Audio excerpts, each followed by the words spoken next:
Hay una expresión que es muy conocida para todos y es honor al que honor merece. Y eso se deriva muy bien de las Escrituras cuando el apóstol Pablo en Romanos 13 decía: pagad a todos lo que debéis, al que impuesto, impuesto, al que tributo, tributo, al que temor, temor, al que honor, honor.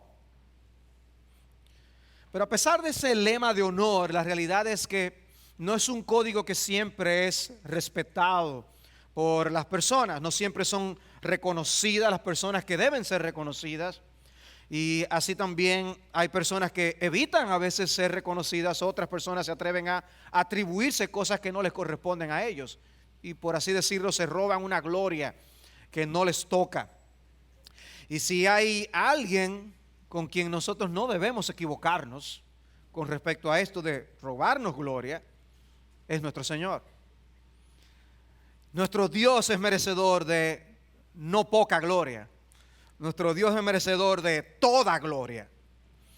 Y muy especialmente cuando hablamos de la salvación que Él nos ha provisto. Y si nosotros pensamos en qué porcentaje de nuestra salvación nosotros debemos atribuírselo al Señor, pensamos un 50%, un 70%, 99%. No, debemos atribuirle al Señor un 100% de la salvación nuestra. La gloria es completamente suya. Dice 1 Corintios 1:30: mas por obra suya estáis vosotros en Cristo Jesús, el cual se hizo para nosotros sabiduría de Dios y justificación y santificación y redención, para que tal como está escrito, el que se gloría, que se gloríe en el Señor. No nos podemos robar esa gloria.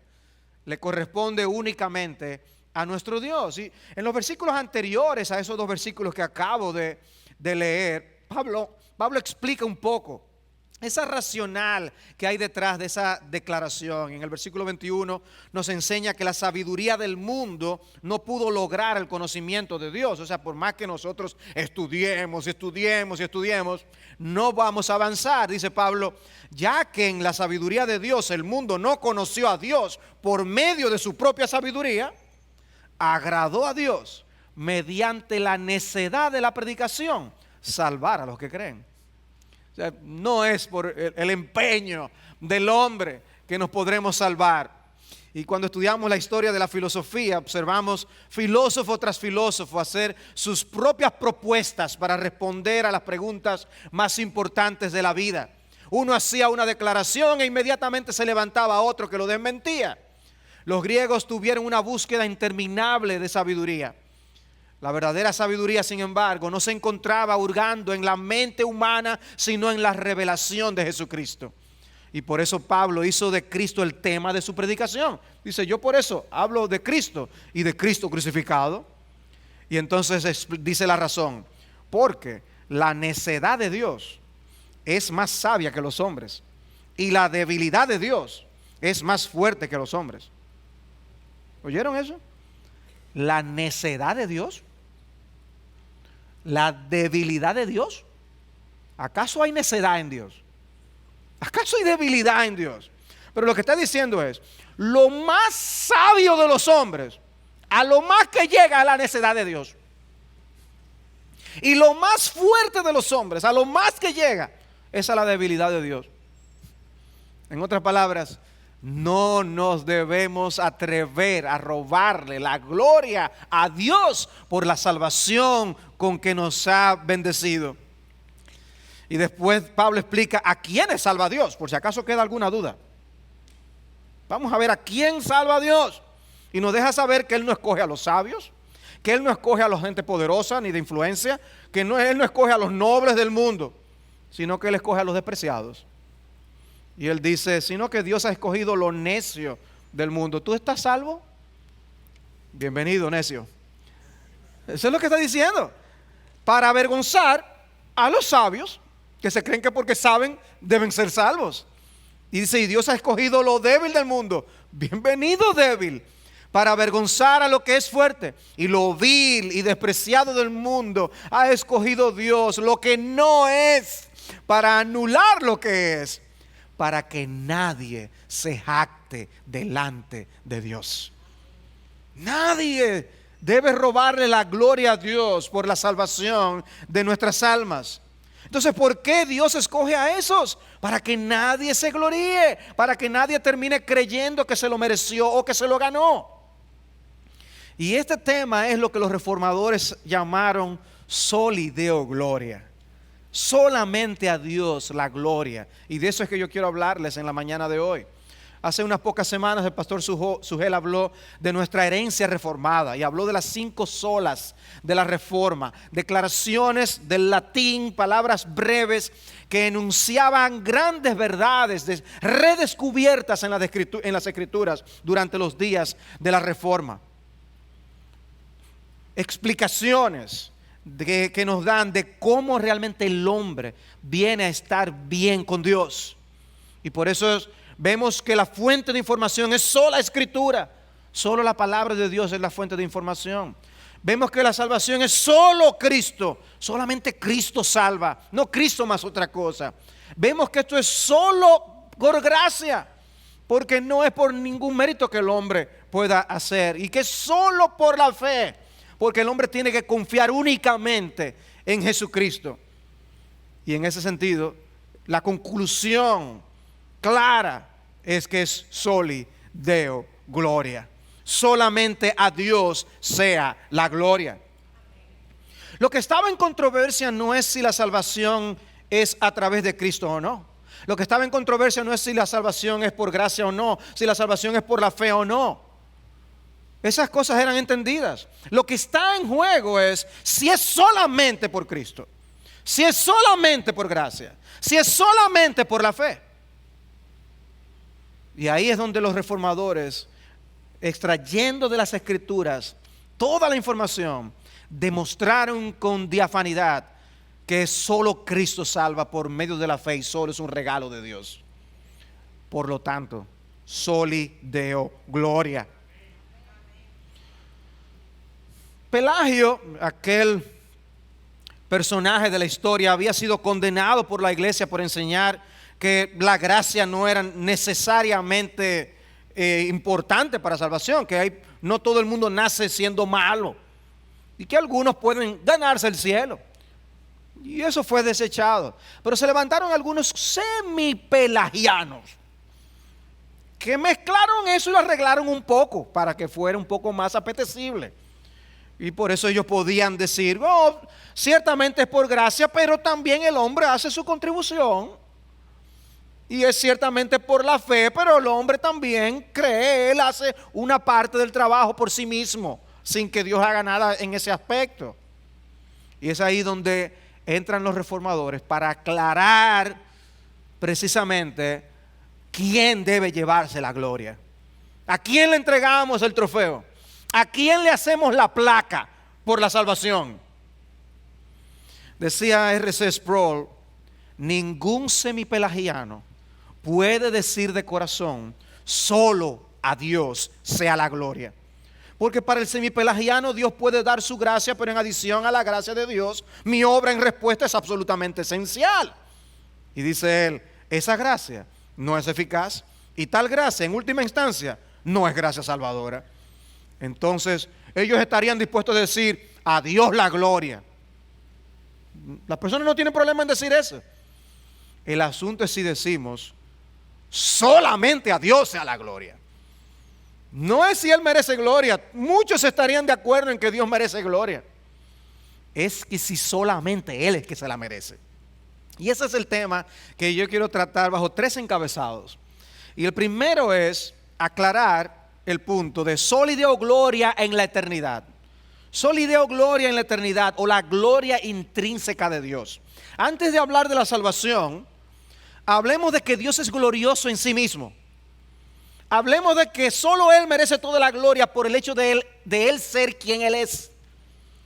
Y cómo nosotros así debemos pues vivir para Él y vivir exaltándole a Él por lo que Él se merece en su ser.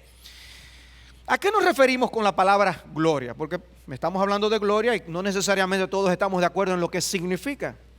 Pero la palabra habla de algo que es de peso. La palabra habla de algo que es de gravedad o de importancia. Tiene un peso específico en sí mismo. Y por eso la primera definición del diccionario de la Real Academia dice que gloria es reputación, fama y honor extraordinarios que resultan de las buenas acciones, grandes cualidades de una persona.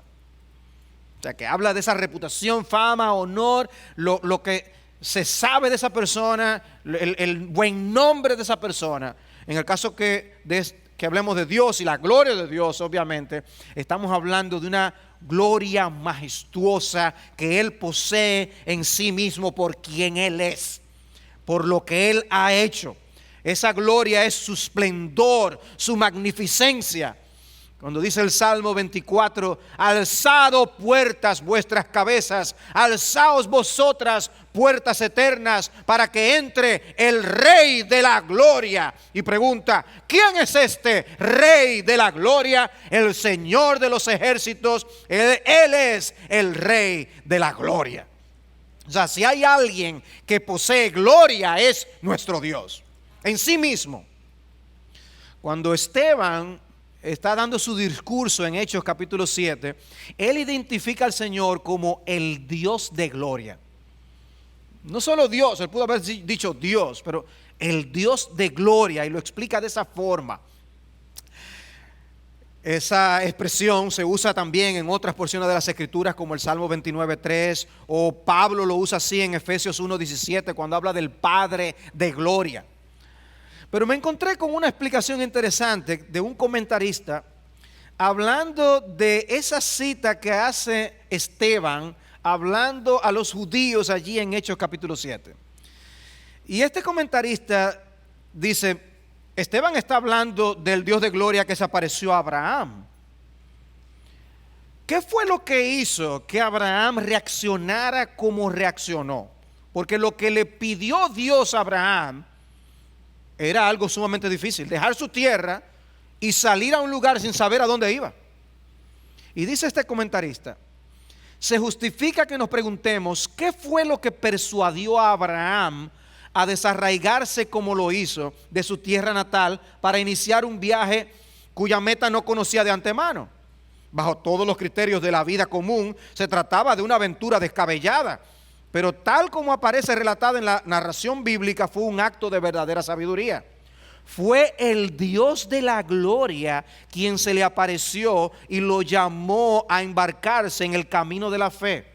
Y el uso de ese título significa que Dios se manifestó a Abraham en una gloria tan subyugante que Abraham no tuvo más alternativa que obedecer.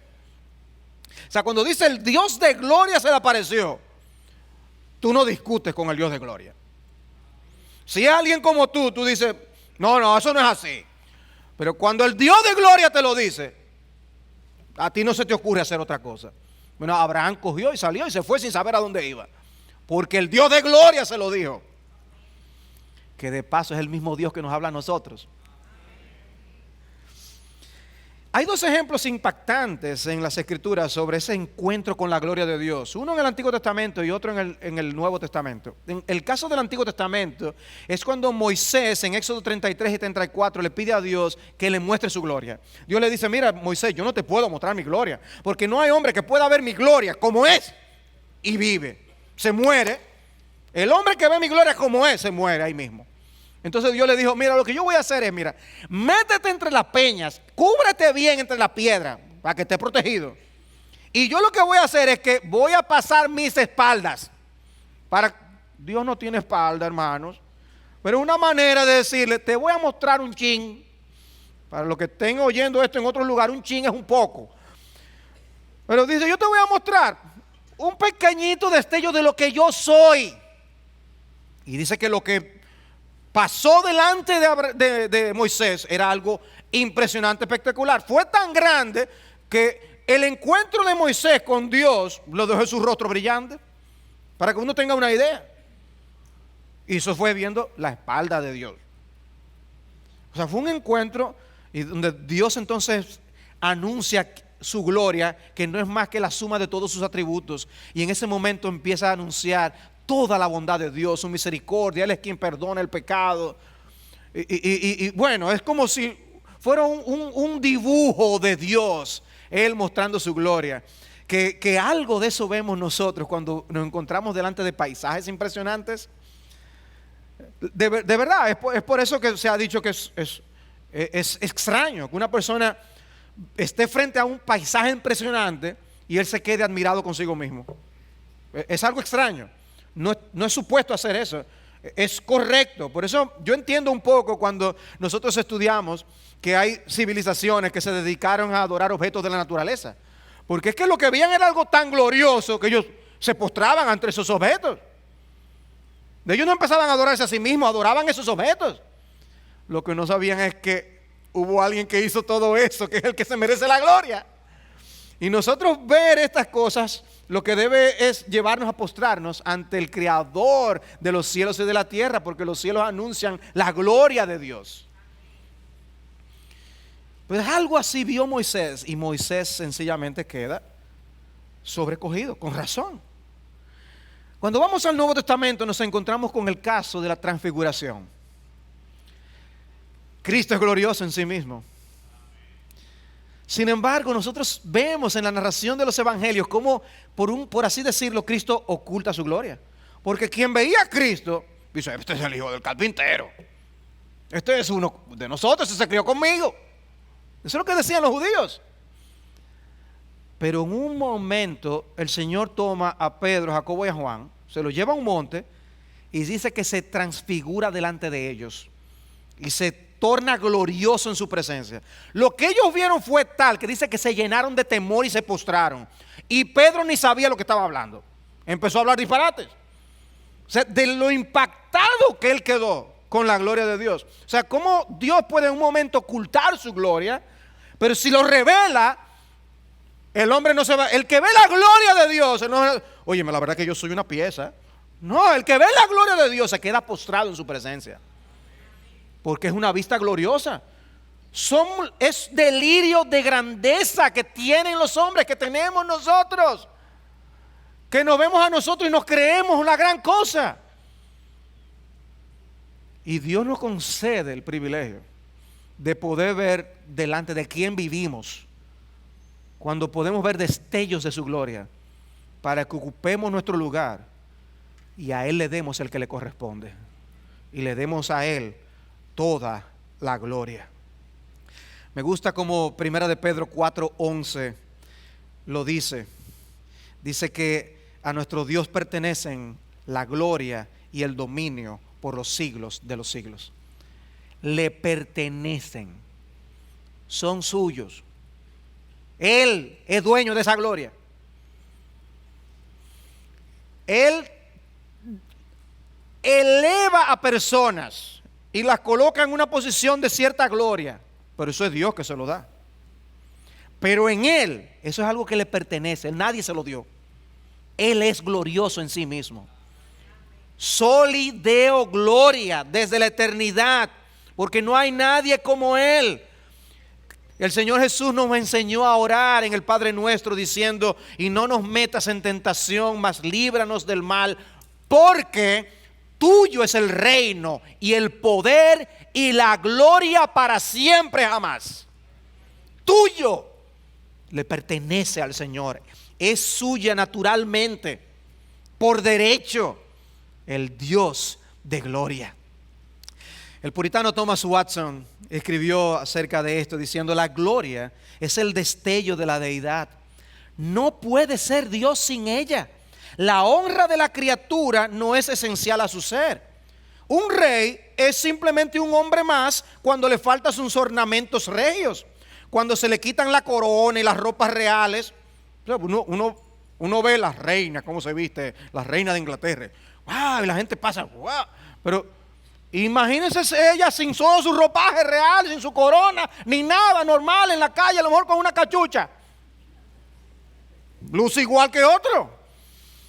Dice, pero la gloria de Dios es una parte tan esencial de sí mismo que sin ella no puede seguir siendo Dios. A esta gloria no se le puede añadir nada porque es infinita y es aquello con lo que Dios se muestra más cuidadoso y de lo que no se desprenderá jamás. Por eso en Isaías capítulo 48, 2, él dice, yo no le daré mi gloria a nadie más. Yo no voy a compartir mi gloria con nadie. Dios no comparte su gloria. Eso es suyo nada más. Celoso con su propia gloria. ¿Recuerdan ustedes lo que le sucedió a Herodes en Hechos capítulo 12?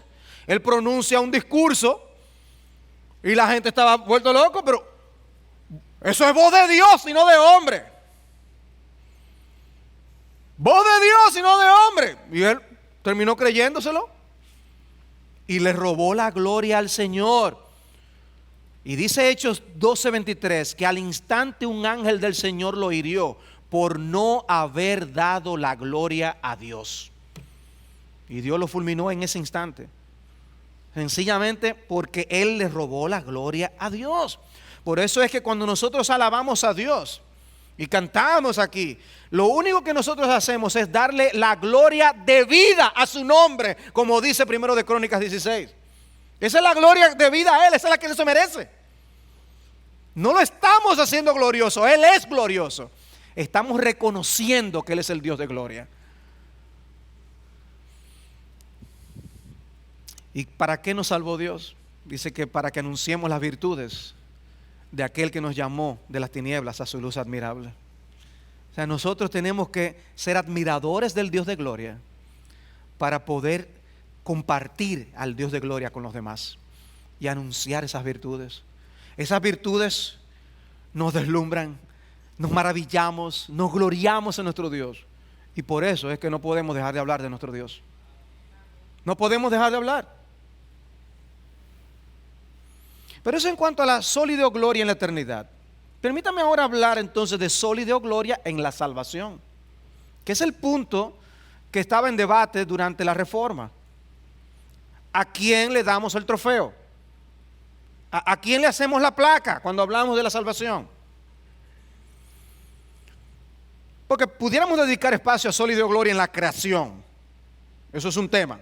Pero no me voy a meter por razón de tiempo y de espacio en ese tema. Solo permítame leerles el texto de Apocalipsis 4:11, donde dice, digno eres, Señor y Dios nuestro, de recibir la gloria y el honor y el poder, porque tú creaste todas las cosas y por tu voluntad existen y fueron creadas. O sea que hay lugar para hablar de sólida gloria en la creación, por lo que Él hizo, porque Él es nuestro creador. Le debemos a Él darle esa gloria a Él y solamente a Él como el creador. ¿Qué es lo que el hombre ha hecho? Es robarle la gloria cuando entonces Él se pone en su necedad a explicar la existencia de todas las cosas como algo fortuito. Esto pasó por casualidad. O sea, todas las cosas que nosotros vemos, las cosas que han pasado en toda la historia, todo eso es casualidad. La formación de los seres vivos, la complejidad del cuerpo humano, todas esas cosas que nos maravillan y nos causan asombro, eso es casualidad, señores. ¿Y a quién le roban la gloria? A Dios le roban la gloria. Porque el hombre tiene que reconocer que Dios es el creador. Él nos hizo, y dice el Salmo, no nosotros, a nosotros mismos. Si fuera así, entonces nos daríamos gloria a nosotros, nos hicimos. Pero dice, no, la gloria es para Él, porque Él nos hizo.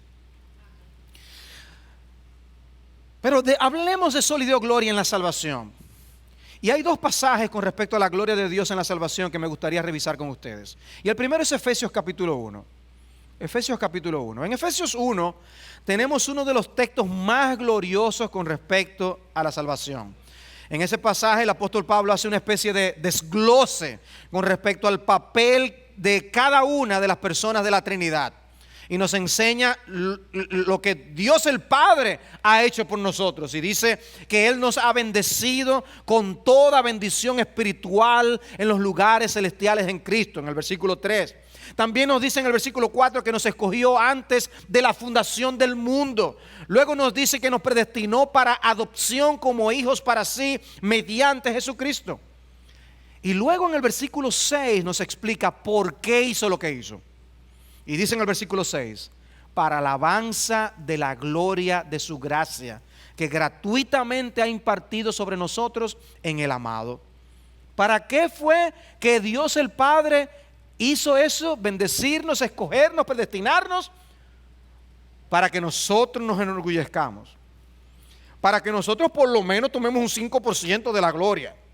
No, solo y Deo gloria, para que le demos a Dios el Padre la gloria y lo alabemos por la bendita y maravillosa gracia. Honor a quien honor merece, por el maravilloso plan de salvación y el maravilloso amor eterno con el que hemos sido amados desde antes de la fundación del mundo. Soli Deo gloria, por la elección y predestinación de la que hemos sido objetos. Soli Deo gloria, por haber sido adoptados por Él como hijos suyos sin merecerlo. Soli Deo gloria. ¿A quién más hemos de atribuir ese honor? Todo trofeo y toda placa de reconocimiento, toda acción de gracias son para el Señor. Luego nos habla Pablo del rol de Dios el Hijo. Y ya nos ha dicho que todo lo que hizo Dios el Padre fue hecho en base al mérito de Dios el Hijo. Por eso habla de que recibimos toda bendición en Cristo. No es en base a nada bueno que hayamos hecho ni que haremos en el futuro. Por eso también nos escogió en Cristo y por eso nos adoptó mediante Jesucristo. Sin Cristo no hay nada. Pero ahora nos dice de manera explícita en el versículo 7: en Él también tenemos redención mediante su sangre, el perdón de nuestros pecados según las riquezas de su gracia. Nos redimió, nos compró, nos rescató a precio de su sangre. Compró siervos inútiles y sin valor. Nos libró de la esclavitud del pecado y nos concedió el perdón de todos ellos. Honor a quien honor merece, por el hecho de que alguien perfecto estuvo dispuesto a ocupar nuestro lugar en la cruz del Calvario y poner en nuestra cuenta su justicia. Soli Deo gloria. ¿A quién más daremos honor por ello? No podemos decir que lo compramos, no podemos decir que lo merecemos. Él lo compró con sus recursos. Por eso dice Hechos capítulo 20 versículo 28 que Jesús compró la iglesia con su propia sangre. Él dio de su dinero. ¿Ve? Cuando la gente dice, eso lo compré yo con mi dinero.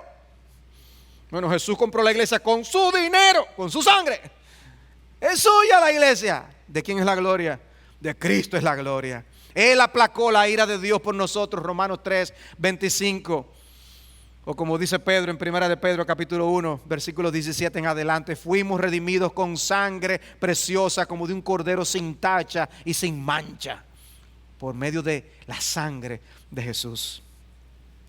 Continuando en Efesios 1, tenemos entonces en los versículos 10 y 11 que en Jesús también hemos obtenido herencia. Como adoptados, somos hijos de un mismo Padre y por ende coherederos con Cristo. Pablo habla más de esa verdad en Romanos capítulo 8, pero el punto es que tenemos una herencia garantizada por causa de Cristo. Y una vez más tenemos que preguntarnos, ¿y a quién vamos a reconocer por esa herencia? ¿Nos vamos a robar la gloria? Tampoco. El versículo 12 nos da la razón. A fin de que nosotros, que fuimos los primeros en esperar en Cristo, seamos para alabanza de su gloria. Él debe llevarse la gloria. El propósito es la alabanza de su gloria.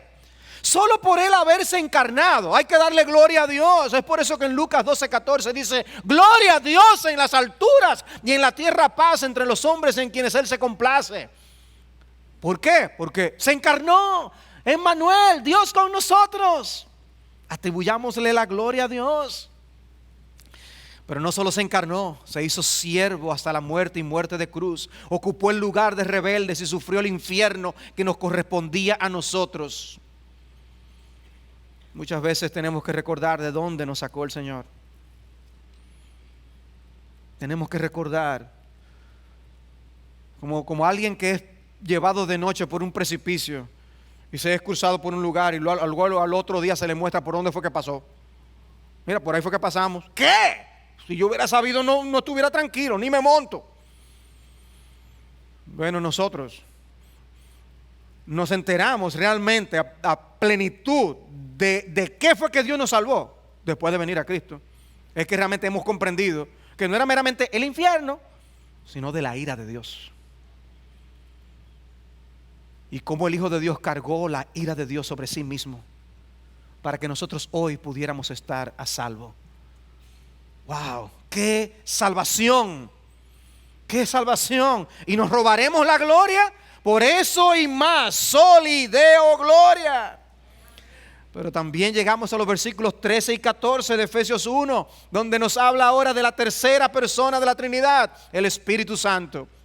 Y dice, en Él también vosotros, después de escuchar el mensaje de la verdad, el evangelio de vuestra salvación, y habiendo creído, fuisteis sellados con el Espíritu Santo de la promesa que nos es dado como garantía de nuestra herencia, con miras a la redención de la posesión adquirida de Dios, para la alabanza de su gloria. En este caso, el Pablo habla del sello del Espíritu, la marca que muestra y garantiza que somos posesión de Dios. Tú compras un libro y le pones tu nombre. Tiene tu sello de que ese libro es tuyo. Bueno, cuando Dios salva a alguien, le pone su sello, el Espíritu. Y dice que ese Espíritu es garantía de que la promesa de la vida eterna es nuestra. Tenemos garantía de salvación. En otras palabras, óyeme, si yo te di mi espíritu, no te voy a dar la vida eterna que te garanticé, que te prometí. Es obvio. Si nos dio su espíritu, nos va a salvar eternamente y para siempre. Es un avance. El Espíritu Santo que mora en nosotros, dice la Escritura, es un avance de que Él va a cumplir con absoluta certeza todo lo que nos ha prometido. Y realmente el Espíritu hace mucho más de lo que este texto nos dice. Él es quien nos hace renacer o nacer de nuevo, Juan capítulo 3. Él obra en nosotros dándonos convencimiento de pecado, nos da la gracia del arrepentimiento. Él nos da la fe para que creamos en Jesús y depositemos nuestras almas en sus manos. Él nos guía, nos santifica, nos preserva, nos glorifica. ¿Y para qué hace el Espíritu todo eso? Por lo que dice el versículo 14, para la alabanza de su gloria. El trofeo no es para ti. La placa no tiene tu nombre. Soli Deo Gloria. Honor a quien honor merece. Es obvio entonces, hermanos, Dios planificó nuestra salvación, proveyó esa salvación en la muerte de su Hijo y aplicó esa salvación por medio de su Espíritu. Todo se lo debemos a Dios. Por eso es que en Isaías él habla del pueblo que yo he formado. Ese pueblo para mi alabanza lo formé. Isaías 43, 21. De manera que Efesios 1 nos muestra con absoluta claridad que por la salvación que nosotros hemos recibido, Soli Deo Gloria. No solamente que le glorifiquemos, es que solamente a Él glorifiquemos, porque la salvación es de Él. Pero otro texto que no podemos dejar de mencionar es Romanos 11. Romanos 11, versículos 33 al 36, donde el apóstol Pablo concluye una sección de su epístola con estas palabras: oh profundidad de las riquezas y de la sabiduría y del conocimiento de Dios, cuán insondables son sus juicios e inescrutables sus caminos. Pues ¿quién ha conocido la mente del Señor? ¿O quién llegó a ser su consejero? ¿O quién le ha dado a Él primero para que se le tenga que recompensar? Porque de Él, por Él y para Él son todas las cosas. A Él sea la gloria para siempre. Amén. Y aquí vemos a Pablo realmente manifestar con emoción, con profunda emoción, su comprensión de dónde viene la salvación. Se ha explicado que estudiar el libro de Romanos es como subir el monte Everest. Ahora, el que sube al monte Everest tiene una vista, tiene una vista. Y lo que Pablo está diciendo es: señores, esto aquí arriba es espectacular. El que sube al monte Everest, no, pero esto, hombre. Si la gente que sube al Pico Duarte dice grandes cosas, imagínense ustedes el Everest. Por eso es que nosotros vemos a Pablo aquí utilizar un término teológico sumamente profundo. ¿Eso es lo que dice ahí? La primera palabra de esa sección.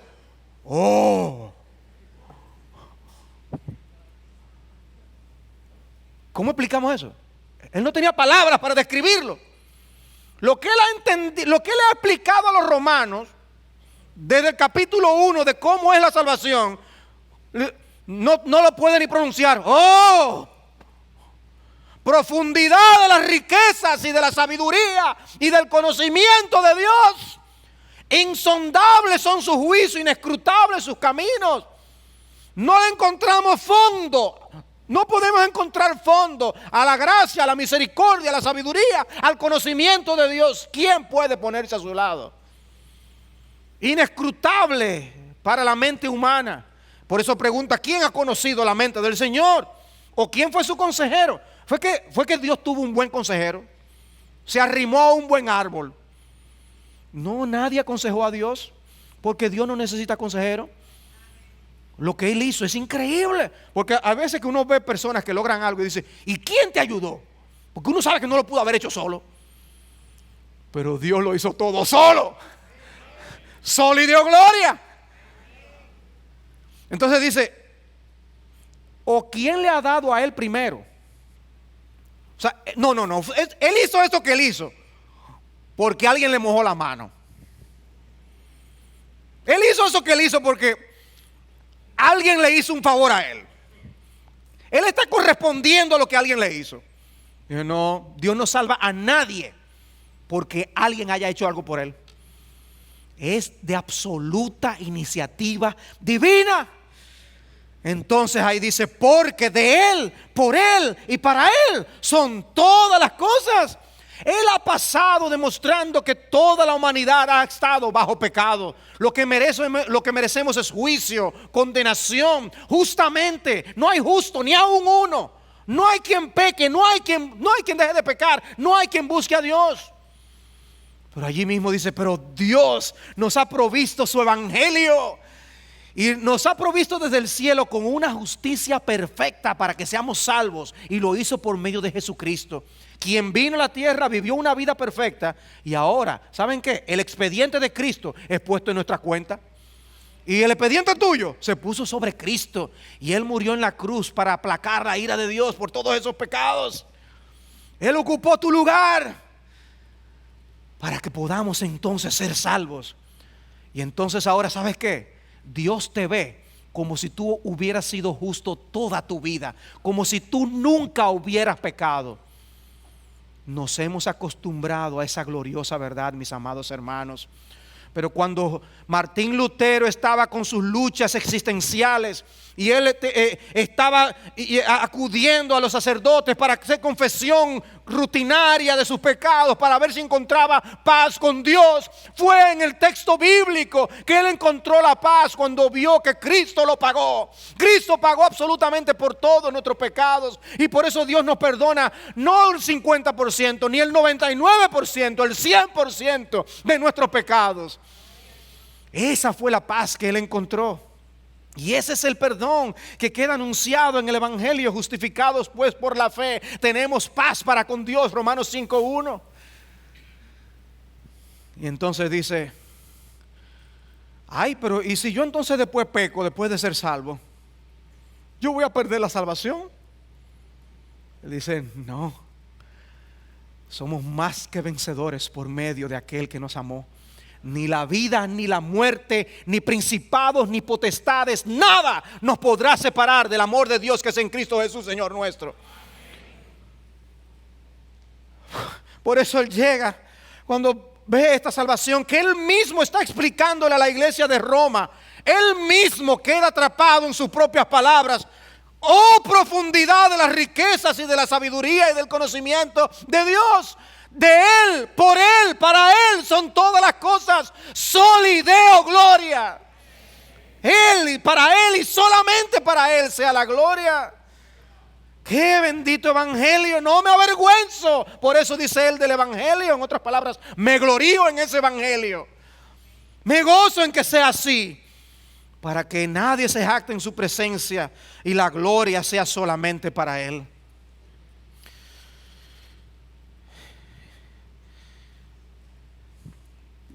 Dice Efesios 2:8 que por gracia habéis sido salvados por medio de la fe, y esto no de vosotros.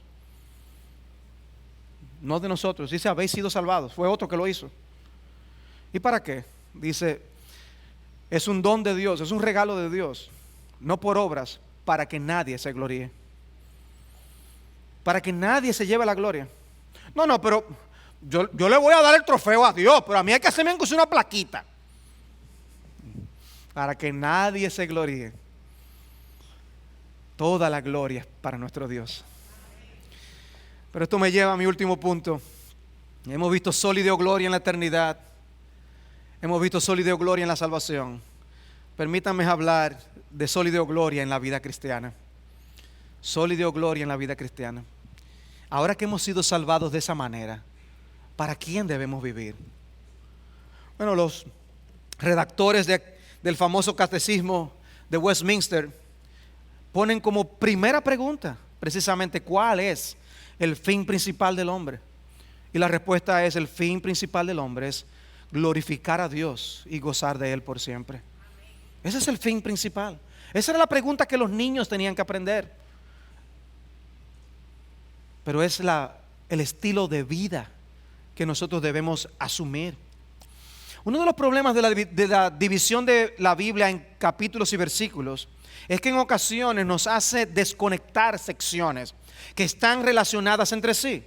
Y al ver Romanos 12 como la continuación de las palabras que yo acabo de estudiar con ustedes en Romanos 11, podemos darnos cuenta de las implicaciones de comprender sol y Deo gloria en la salvación. Porque el sol y Deo gloria en la vida cristiana se desprende del sol y Deo gloria en la salvación. Dice Romanos 12, versículo 1, por consiguiente, está diciendo lo que yo acabo de decir en el versículo 11 que estudiamos. Implica esto: por consiguiente, hermanos, os ruego por las misericordias de Dios que presentéis vuestros cuerpos como sacrificio vivo y santo, aceptable a Dios, que es vuestro culto racional. Y no os adaptéis a este mundo, sino transformaos mediante la renovación de vuestra mente, para que verifiquéis cuál es la voluntad de Dios, lo que es bueno, aceptable y perfecto. Comprender que fuimos salvos para la gloria de Dios nos ayudará a vivir nuestras vidas cristianas únicamente para su gloria. Dice: os ruego por la misericordia de Dios. Por esa misericordia que yo he estudiado con ustedes a lo largo de toda la epístola, es lo que Pablo está diciendo. Yo les ruego, en base a que la salvación es así, en base a que no merecemos otra cosa que una condenación en el infierno, en base al hecho de que Dios proveyó la justicia, una justicia afuera de nosotros, no que estaba dentro de nosotros, sino ajena a nosotros, en la que ahora nosotros somos salvos y obtenemos el perdón de todos nuestros pecados. A la luz de que esa salvación está garantizada por toda la eternidad, no hay una conclusión más racional, más razonable y más correcta que ahora tú te dediques a vivir para Dios toda tu vida. Presenta tu cuerpo en sacrificio vivo al Señor. Muere a ti mismo. Ponte como un holocausto y está dispuesto a ser quemado para vivir para la gloria del Señor. Entrégate al Señor como un acto de devoción y de adoración, porque ese Dios que hizo todo lo que se explica en Romanos por ti, ese Dios merece todo tu ser. Si antes tú vivías como un esclavo del pecado, somos exhortados en Romanos ahora a ser siervos de la justicia. Siervos de la justicia. No, pues yo no soy un esclavo, yo tengo voluntad propia. El que es salvo es como si dijera: Señor, a mí no me importa mi propia voluntad, yo lo que quiero es hacer la tuya. Pues si vivimos, para el Señor vivimos, y si morimos, para el Señor morimos. Por tanto, ya sea que vivamos o que muramos, del Señor somos. Romanos 14:8. Y esa verdad queda corroborada también en 1 Corintios 6:20. Pues por precio habéis sido comprados. Por tanto, glorificad a Dios en vuestro cuerpo y en vuestro espíritu, los cuales son de Dios. El cuerpo y el espíritu son de Dios. ¿Cómo tú usas tu boca? La boca tuya fue comprada por Dios. Tu hablar tiene que ser distinto. No puedes hablar como tú hablabas antes. No puedes usar tus manos para lo que tú lo usabas antes. Tú le perteneces a Dios. No, esa es mi vida. Yo hago con mi vida lo que yo quiera. Pues Dios no te ha comprado a ti entonces. Y si no te ha comprado a ti, todavía estás en tus pecados y estás perdido en tus delitos. Pero si Dios te rescató y si Dios te salvó en Cristo, tú le perteneces a Él. Y eso se tiene que evidenciar en cómo tú vives. Dice 2 Corintios 5:14, el amor de Cristo nos apremia. El hecho de que hemos sido amados por Cristo nos apremia, habiendo llegado a esta conclusión, que uno murió por todos, por consiguiente todos murieron. Y por todos murió, para que los que viven ya no vivan para sí, sino para aquel que murió y resucitó por ellos. Demasiado tiempo hemos vivido para nosotros mismos. Hermanos, propongámonos vivir el resto de lo que queda de nuestras vidas para la gloria de nuestro Dios. Ya sea que comáis o que bebáis, 1 Corintios 10:31, o hagáis cualquier otra cosa, hacedlo todo para la gloria de Dios. Y en ese contexto dice, no seas tropiezo a nadie. No, porque esa es mi libertad. No seas tropiezo a nadie, vive para la gloria de Dios, no lo hagas. No, pero es que tengo que hacerlo, esa es mi libertad. ¿Qué te cuesta dejar de hacer esto o hacer aquello otro para beneficiar a otros? No seas tropiezo, dice, ni a judíos, ni a griegos, ni a la iglesia de Dios. Y entonces él pone su propio ejemplo. Así como yo procuro agradar a todos en todo, no buscando mi propio beneficio, sino el de muchos para que sean salvos. Nuestro Señor Jesucristo mismo nos enseñó a cómo debemos orar. Porque Él mismo oró en el momento más crucial de su vida diciendo, pero que no se haga mi voluntad, sino la tuya.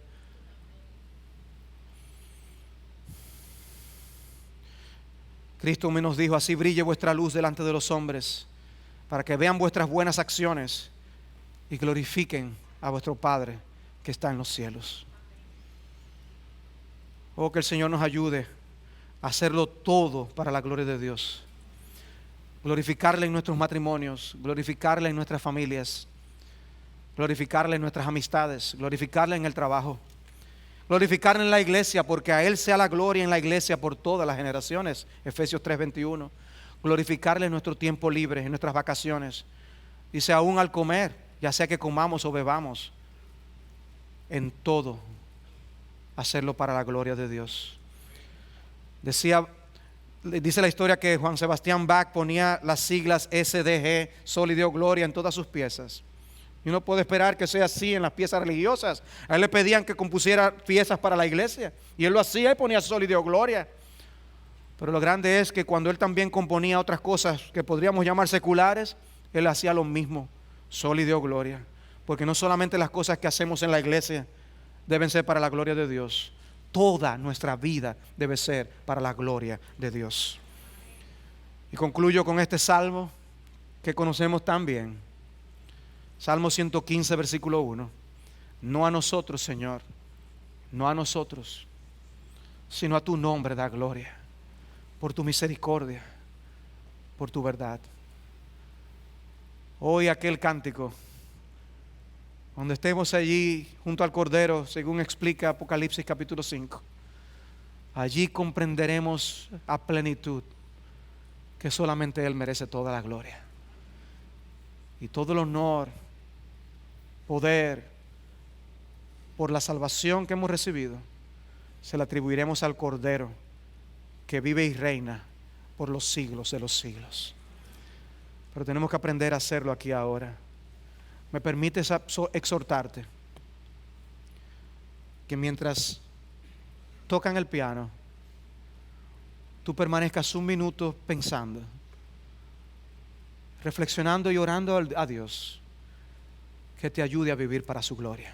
Suplícale a Dios que te ayude a vivir para su gloria. No solo a conocer que por la salvación Él merece la gloria, sino que en la forma como vivimos le damos en realidad toda la gloria.